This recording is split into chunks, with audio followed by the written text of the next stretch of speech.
où le nucléaire a pris place sur la planète Terre et où des missiles en permanence se menacent.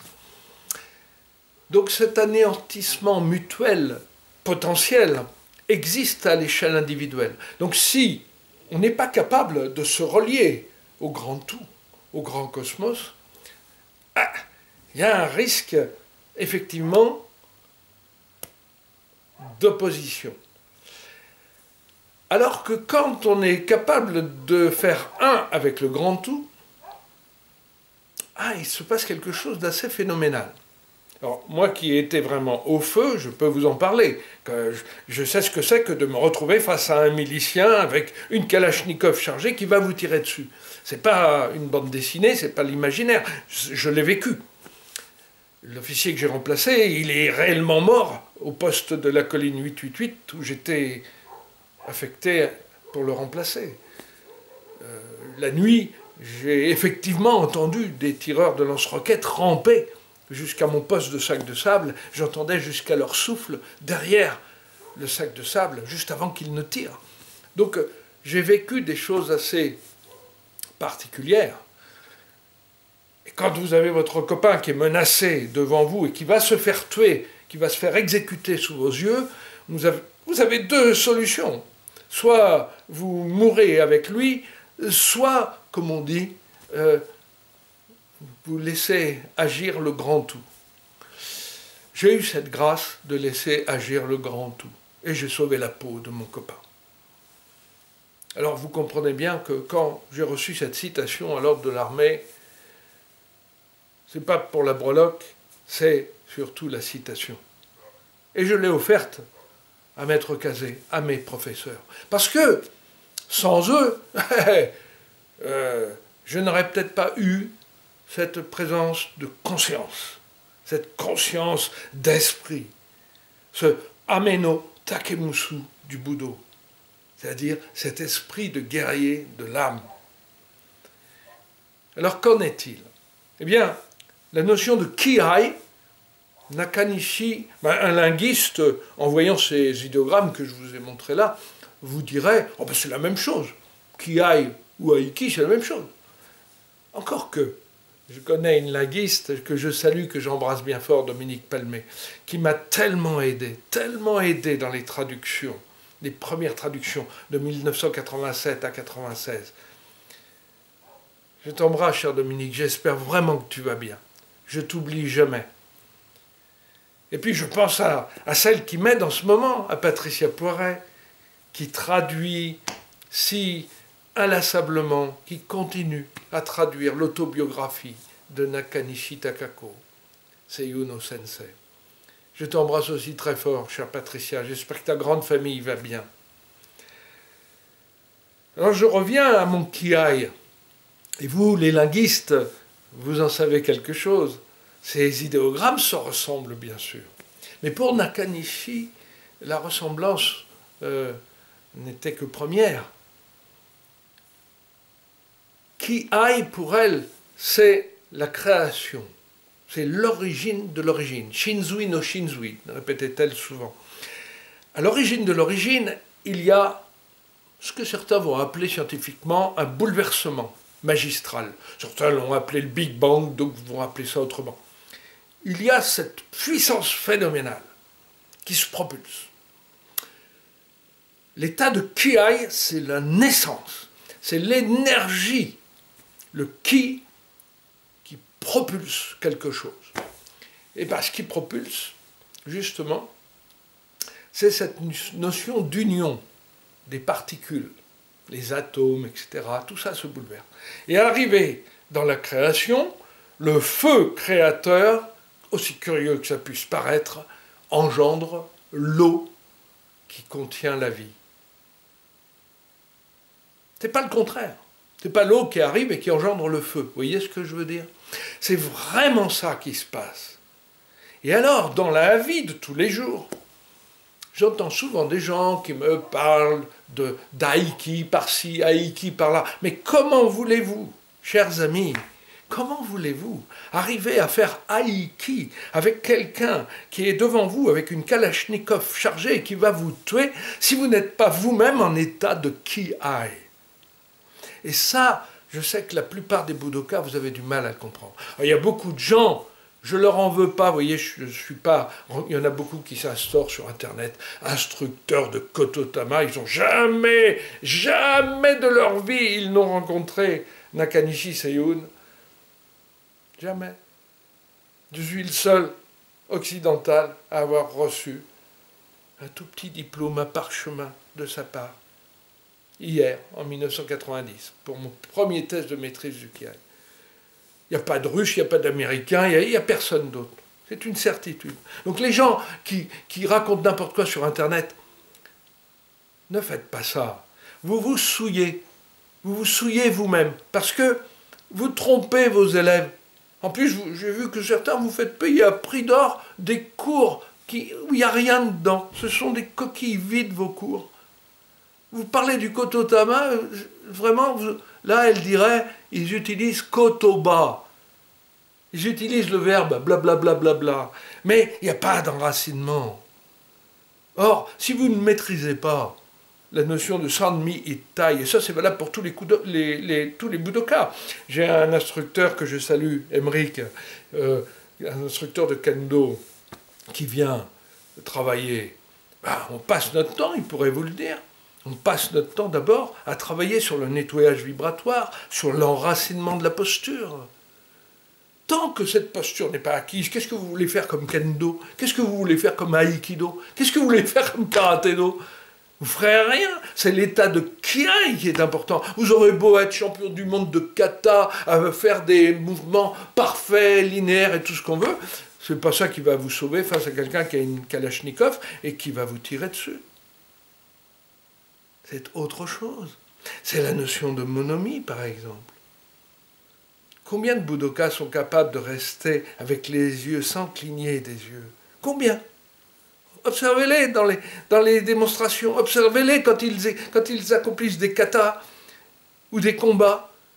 Moi, je peux vous dire, pour avoir rencontré une dizaine de fois le professeur et maître Otake Risuke, le trésor national vivant, 93 ans, bientôt 94, qui m'a reçu au moins 10 fois au Sogo Dojo au Japon. Je salue son disciple direct, Jean-Paul Blond, son disciple, un homme exquis que je connais bien, qui travaille merveilleusement bien. Eh bien, il le sait mieux que moi, puisque lui, c'est des années qu'il a passé avec Maître Otake. Eh bien, quand j'allais rencontrer Maître Otake, toujours sur recommandation de Maître Cassé, eh bien, je peux vous dire, j'étais toujours bluffé par son regard immuable. Oui, voilà. Quand on a affaire à des pratiquants de Budo qui sont en train de cligner les yeux toutes les 30 secondes, je vous assure que face à quelqu'un qui est armé d'un pistolet ou d'une kalachnikov, ça ne le fait pas. Ah, ça ne le fait pas du tout. Si vous n'avez pas un regard immuable, vous êtes déjà mort à 50%. Donc, il y a beaucoup de choses à travailler. Laissez tomber un peu vos muscles. J'en vois là des judokas, des gens qui... Je comprends votre démarche, les jeunes. Vous voulez être fort, costaud. Moi aussi, j'ai voulu être fort, costaud. Mais je me suis vite aperçu que ce n'est pas le tout d'avoir des abdominaux et des gros biceps. Voyez-vous? Nous, au commando marine, il fallait des biceps, parce que monter à la corde avec un sac de 13 kilos, on n'avait pas le choix. Mais on s'entraînait. On montait d'abord avec les pieds, on descendait uniquement avec la force des bras, jusqu'à ce que le corps soit capable de le faire naturellement. Mais là, il y a une sorte de, voyez-vous, de narcissisme un peu déplacé. On ne pratique pas le Budo pour se faire valoir. On ne pratique pas le Budo pour être meilleur que l'autre. Non. Si vous pensez ça, vous vous trompez. Je vois des gens qui passent leur temps à vouloir paraître. Hein, j'avais fait une allusion, rappelez-vous, dans une de mes vidéos, sur des instructeurs qui mettent un hakama blanc, ils ne savent pas pourquoi ils le mettent. Certains disent « Oh, c'est parce que j'aime bien la couleur ». Mais Nakanishi serait là devant vous, mais oh là là, pauvres hommes. Vous ne pourriez pas tenir 30 secondes. Hein? Même avec une collection de Dan, moi je vous le dis. Non, je le rappelle pour les internautes qui auraient des doutes. Le hakama blanc est un signe de renoncement. Donc on commence à porter le hakama blanc, ce qui fut mon cas en 1987, et ce n'est pas moi qui l'ai décidé, c'est Nakanishi Seiyun qui m'en a affublé. Donc ce n'est pas la même démarche. On ne met pas un hakama blanc parce qu'on aime la couleur, que ça fait joli. Non, si on pense ça, on a tout faux, chers amis. On porte le hakama blanc parce qu'on renonce. On renonce à quoi? Eh bien, on renonce au titre. On renonce au dan, à l'échelle des dan, l'échelle humaine des dan. Il y a une échelle de maîtrise du kiai, mais qui ne correspond pas du tout à l'échelle des dan qui sont délivrés par des jurys humains dans les fédérations. Il ne faut pas du tout mélanger les choses. On n'est pas sur la même planète. Donc quand vous portez un hakama et qu'en plus vous mettez sur votre carte de visite que vous avez tant de dan, vous avez déjà tout faux. Vous êtes déjà dans le blasphème du Ameno Takemusu du Budo, c'est-à-dire dans l'esprit du guerrier de l'âme. Ah oui, et puis en plus, porter un hakama blanc, ça veut dire être capable de maîtriser le kiai. Donc il y a des tests à passer. Alors je sais qu'il y a des gens un peu tout fous qui passent des drôles de tests. Hein, j'ai entendu des fois des gens dire que leur instructeur leur avait recommandé de s'entraîner sous la douche glacée. Ben, chers amis, si vous faites ça, vous êtes des candidats pour le SAMU. Moi, je ne vous recommande pas du tout de vous entraîner sous une douche glacée. C'est la dernière chose à faire. J'ai connu les nages de combat au commando marine à l'âge de 17 ans dans l'eau glacée à pousser la glace. Ça, j'ai connu. Mortification maximum. Et mes copains s'en souviennent, n'est-ce pas les gars? Tous ceux qui ont porté le badge commando marine s'en souviennent des nages de combat. Non, moi j'ai vécu l'immersion dans l'eau glacée au jeune printemps. La dernière fois que j'ai fait ça dans la cascade de Yunoyama, c'était pour honorer la mémoire de Nakanishi Takako Seiyuno Sensei. Je suis rentré dans une eau qui était à 3 degrés. Parce que c'est le moment où il y a la fonte des neiges, la fonte des glaces. Alors l'eau est glacée comme jamais. Elle est pure, elle est cristalline. Mais je l'ai fait pour elle. Alors il y a une façon de rentrer dans l'eau. Il y a une façon de rentrer dans l'eau en travaillant des sons primordiaux. Et puis alors il faut faire monter la température à l'intérieur du corps à tel point que quand vous rentrez, par exemple en travaillant le taux du guerrier, et vous rentrez dans l'eau, jusque-là, on ne doit pas entendre non, non, non, non, vous ne devez pas sentir l'eau vous écraser les mollets. Vous avez tellement de chaleur à l'intérieur de vous que quand vous sortez, vous transpirez. Et vous n'avez même pas besoin de vous sécher tellement la chaleur dégage l'eau. Ça, ce sont des bains initiatiques qui répondent à une formation, à un travail de Kiai no Shugyo. Mais alors, ce que je vois sur Internet, c'est pas du Kiai no Shugyo, c'est de la parade. Hein? Des gens qui se font passer pour des grands spécialistes de Shugendo. Ma professeure était instructeur en chef du Shugendo, Anachi-san, là où il y a la grande cascade, où Ueshiba Morie entraînait Ikitsuchi Sensei. Mais soyons sérieux. Ne faites pas d'entraînement sous la douche, c'est le plus grand conseil que je vous donne. Parce que là, vous faites imploser votre organisme. Vous faites le contraire. Hein? Donc très dangereux. N'allez pas vous mettre entre les mains d'instructeurs qui ne maîtrisent pas ou qui vous font croire qu'ils maîtrisent. Ça, ce sont des gens dangereux.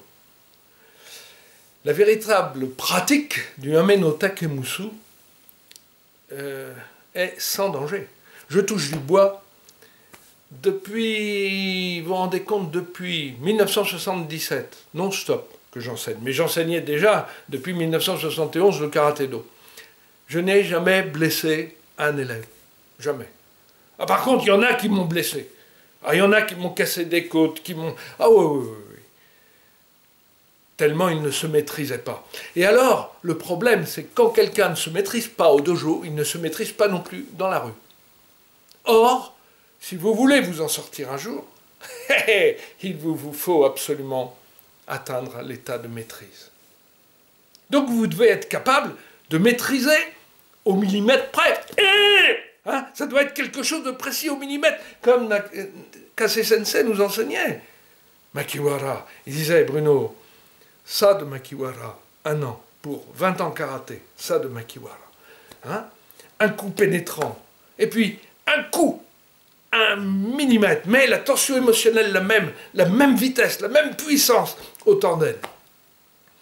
Ça, ce sont des façons de s'entraîner au Makiwara qui sont particulières. Hein, quand il me recommandait de m'entraîner sur des jets de planche à distance, casser une planche en plein vol. Comment voulez-vous casser une planche en plein vol avec des muscles ronds? C'est pas possible. Il n'y a que la vitesse et la concentration kime waza qui permet de faire des choses comme ça. Alors, aujourd'hui, l'état de kiai n'étant pas présent forcément dans le cœur et dans le corps de la plupart des budokas, parce que le budo, depuis 1946, je l'ai déjà expliqué, a été tourné vers le sport. Alors moi je lance un appel. En 2024, Paris doit organiser les Jeux Olympiques. Alors, Madame Hidalgo, si vous voyez ces images, réservez-moi le Grand Palais. Je vous promets d'y réunir des sportifs, des artistes, des pratiquants d'arts martiaux. Et je vous promets de faire un séminaire comme Paris n'a jamais connu, où j'enseignerai l'état de Kiai pour nos jeunes. J'enseignerai l'état de Kiai qui permet de traverser les maladies et les accidents, Madame Hidalgo. Parce que faire les Jeux Olympiques à Paris, c'est unir, c'est réunir les gens, réconcilier les gens, et non pas continuer de les diviser comme on voit actuellement. Vous avez vu comme c'est curieux. Pourquoi cherche-t-on à nous diviser? Vous avez vu depuis maintenant, ça commence à durer, on cherche à diviser les hommes et les femmes. Il faudrait que les hommes ne soient pas trop des hommes. Il faudrait que les femmes ne soient pas trop des femmes. Qu'est-ce que c'est que ce monde tordu? Je suis désolé pour ceux qui se sentent homosexuels. Je suis désolé pour vous. Ce n'est pas de votre faute. D'ailleurs, je peux vous le dire, il y a 9 homosexuels sur 10 qui ne le sont pas. Et on peut vous aider. On peut vous aider tous. On peut même aider, et là je vais loin dans le schéma, on peut même aider les pédophiles maladifs, ceux qui sont soumis à des pulsions.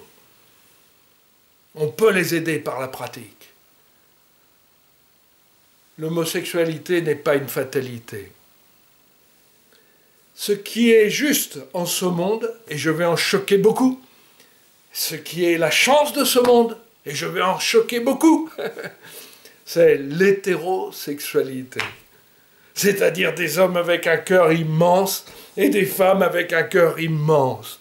Et l'homme et la femme sont comme le feu qui monte et l'eau qui descend. Ne cherchez pas à transhumaniser ce monde et à le servir sur un plateau des dirigeants mondiaux qui veulent crypto-monnayer notre vie, nos organismes. Soyez plus fort que cela.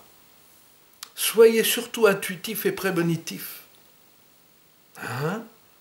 Essayez de comprendre ce qui est caché derrière tout ça. On cherche à vous diviser. On cherche absolument à vous diviser. Les blancs, les noirs, les jaunes, les arabes, les juifs, les chrétiens, les bouddhistes. On cherche à diviser. Les athées. Mais qu'est-ce que ça veut dire? Nous faisons tous pipi pareil, n'en déplaise aux jeteurs de sorts. Nous faisons tous pipi pareil. Et comme disait ma professeure, le premier kiai, nous le poussons quand nous sortons du col. Hein? Elle le disait. Ou Mareru, quand on vient à la naissance de ce monde, on pousse le kiai. Qu'est-ce que c'est que ce monde qui cherche à diviser? Non, les musulmans sont nos frères. J'ai servi, moi, à 6 mètres d'une tranchée musulmane. Et vous croyez que parmi nous, il y a eu des morts uniquement dues aux musulmans? Eh bien, vous vous trompez. Vous vous trompez. Il y a eu, malheureusement, des gens qui ont été tués dans des circonstances particulières. J'ai connu des musulmans formidables, des gens très droits. J'ai connu aussi des musulmans tordus. J'ai connu des chrétiens droits, comme ça. J'ai connu des chrétiens tordus. J'ai connu des juifs très droits. J'ai connu des juifs tordus. D'accord? Ça veut dire que dans toutes les sphères de notre humanité, on va trouver ce que j'expliquais lors de mes vœux. Comme sur un chemin de campagne, en France, on va trouver des belles fleurs, mais on va trouver aussi toujours de la ciguë. Et il ne faut pas se tromper, la ciguë, ce ne sont pas des carottes sauvages. Si vous en mangez, vous y passez. Alors, ça fait partie de la vie. Essayons les Bouddhokas, c'est vers vous que je reviens. Essayons d'amener nos jeunes vers 2080. Et alors, là, je réponds à la question de Julien. Julien, merci pour ta question. Pourquoi je cite toujours les Jedi de 1080, me dit-il? Est-ce que c'est une date particulière? Alors, au sens du Kyusei, on ne voit pas trop là le carré magique de Kyusei, de Nakanishi. Au sens du Kyusei, 2080 fait partie de toute une série d'années qui se ressemblent. Alors si vous êtes curieux, je les ai notés, mais bon, c'est juste pour le fun. Si vous voulez savoir à quoi ressemblera 2080, eh bien, regardez à quoi ont ressemblé les années 1891, 1900, 1909, 1918, 1927, 1936, 1945, 1954, 1963, 1972, 1981, 1990, 1991, 2008, 2017, voilà. Quand vous aurez fait le tour de l'ensemble de ces années-là, vous allez vous dire « Ah ouais, il y a des points communs. Ah ouais !» Alors du coup, ça va vous permettre peut-être de faire l'autopsie de votre propre vie, de votre propre chemin de vie. Mais alors pourquoi je cite 2080 ? Ben parce qu'on est en 2021. Or, là aussi j'ai noté, mais c'est pour le fun, bien sûr. Ça va vous faire rire. Mais quand même, voyez-vous, moi j'ai fait le compte. J'ai donc, en 2021, j'ai 68 ans. Et 2080, c'est dans 69 ans. C'est ça? Non, pardon, je dis une bêtise. Dans 59 ans. Donc, si je fais le compte, 9 et 8, 17, hein, ça fait que, allez, j'aurai 127 ans. Ben pourquoi pas? Nos anciens du Commando Kiefer qui ont débarqué à Ouistreham et qui ont sauvé l'Europe aux Pays-Bas en novembre 1944, Hubert Faure a 106 ans, ce sera l'âge de mon fils, Charles, que j'embrasse fort. Il aura 70 ans en 2080, 106 ans en 2080. Et quand je vois Léon Gauthier, 99 ans en 2021, vous savez, avoir 127 ans en 2080, après tout, c'est jouable, si ma mission le veut. Maintenant, si ma mission ne le veut pas, demain je m'en vais, la mission étant terminée, il n'y a aucun problème. Là, le temps sur Terre, chers amis, n'est pas lié à la santé. Ceux qui vous disent ça sont des menteurs. Mais je peux vous l'assurer, ça c'est du vécu. On peut être en pleine forme et mourir. On peut sortir d'un hôpital avec un check-up parfait, électroencéphalo, vacciné, prise de sang, tout. Vous êtes parfait et une heure après vous êtes mort. Vous comprenez? La mission, c'est complètement différent des paramètres humains. Et puis alors, vous pouvez aussi collectionner, ce qui a déjà été mon cas, hein, quand même, depuis tout petit, depuis ma première grippe paraméningite à l'âge de 7 ans, eh bien, j'ai traversé les accidents, les maladies nombreuses, pour arriver à 68 aujourd'hui bientôt. Hein? Alors, arriver à 127, c'est possible, c'est pas exceptionnel. Surtout avec la pratique du mouvement générateur inné que je peux présenter, Madame Hidalgo, non seulement aux Parisiens, mais au monde entier, au Grand Palais. Ce Grand Palais que je connais très bien. J'allais à la pêche au Gardon, dans la Seine, quand j'étais tout petit garçon. Je le connais bien, ce Grand Palais. Alors, vous savez, nous devons transmettre à nos semblables, parce que nous faisons pipi tous pareil. Vous, monsieur le président Macron, vous faites pipi comme les autres. En tout cas, je l'espère. Hein? Eh bien, nous faisons pas pipi comme vous. Nous ne sommes pas des gens qui sont rien. Et nous nous garderions bien de dire que vous n'êtes rien. D'ailleurs, il serait de bon ton que vous vous mettiez à apprendre à parler correctement français. Vous ne croyez pas? C'est pas parce que vous êtes jeune qu'il faut tout vous permettre, monsieur Macron. Vous êtes président des Français. Je sais que votre élection a fait couler beaucoup d'encre et que votre légitimité n'est pas établie. Mais vous êtes quand même aux commandes, que je sache. Alors vous vous devez l'exemplarité. C'est pas tout à fait ce que j'entends sur les ondes. Oh là là, c'est grave ce qui se passe dans notre pays, monsieur Macron. Sortez le nez par la fenêtre, s'il vous plaît, et observez ce qui se passe. Il y a des choses qui relèvent de la souillure nationale, monsieur Macron. Vous devez la traiter sans délai.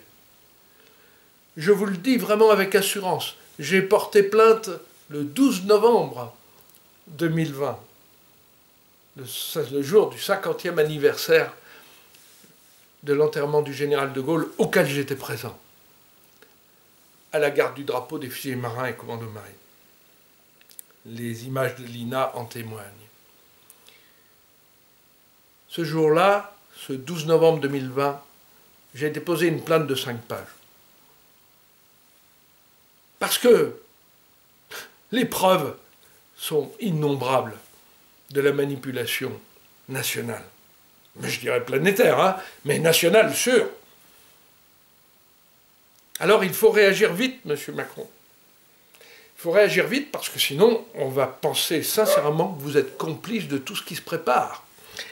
On va penser que vous êtes même l'ambassadeur du plan mondial des complotistes, les vrais complotistes. On a fait passer les lanceurs d'alerte, on a compris maintenant, hein, depuis un an, les médias ont été grassement payés pour faire passer tous les gens sincères et honnêtes comme complotistes. Maintenant, c'est l'inversion des choses. Parce que vous voyez ce qui se passe. Moi, je vais vous le dire. Monsieur Bill Gates, monsieur Elon Musk, je lui avais écrit à monsieur Elon Musk. Vous vous souvenez pas de moi, monsieur Elon Musk? Je vous avais écrit et je me suis aperçu que depuis, vous aviez pris une route différente. J'ai proposé même à nos spationautes, à Thomas Pesquet et bien d'autres, j'ai proposé le travail que j'ai fait en régénération innée, en situation extrême, pour les pilotes de chasse, pour les sous-mariniers nucléaires, pour les commandos marines, pour moi-même, pour mes élèves, depuis plus de 43 ans. Comment traverser les maladies et les accidents? C'est ça qu'il faut transmettre à notre population. C'est pas leur injecter des saloperies d'ARN. Tout ça pour le cloud, tout ça pour la crypto-monnaie mondiale qui va, vous le savez, monsieur Macron, qui ne va enrichir que ceux qui ne seront pas au revenu universel. Parce que ceux qui seront au revenu universel, les pauvres, ils n'auront que les yeux pour pleurer. Vous le savez, monsieur Macron. Vous qui attendez et qui appelez de vos voeux ce revenu universel. Je pense qu'il y a mieux à faire que d'offrir cela au monde. Il y a la liberté à offrir. Il y a la joie à offrir à nos jeunes. Et nos jeunes, moi je pense à ma petite Alma. J'ai une nièce, Alma, qui est née le 13 septembre 2020. Voyez-vous? Alma, elle aura 60 ans. Vous vous rendez compte? 60 ans en 2080. Comment va-t-elle faire pour y parvenir si vous n'arrêtez pas de leur injecter tous les 3 mois le fameux vaccin ARN, qui n'est pas un vaccin, on est bien d'accord quand même, soyez honnêtes, ce n'est pas un vaccin. Tous les grands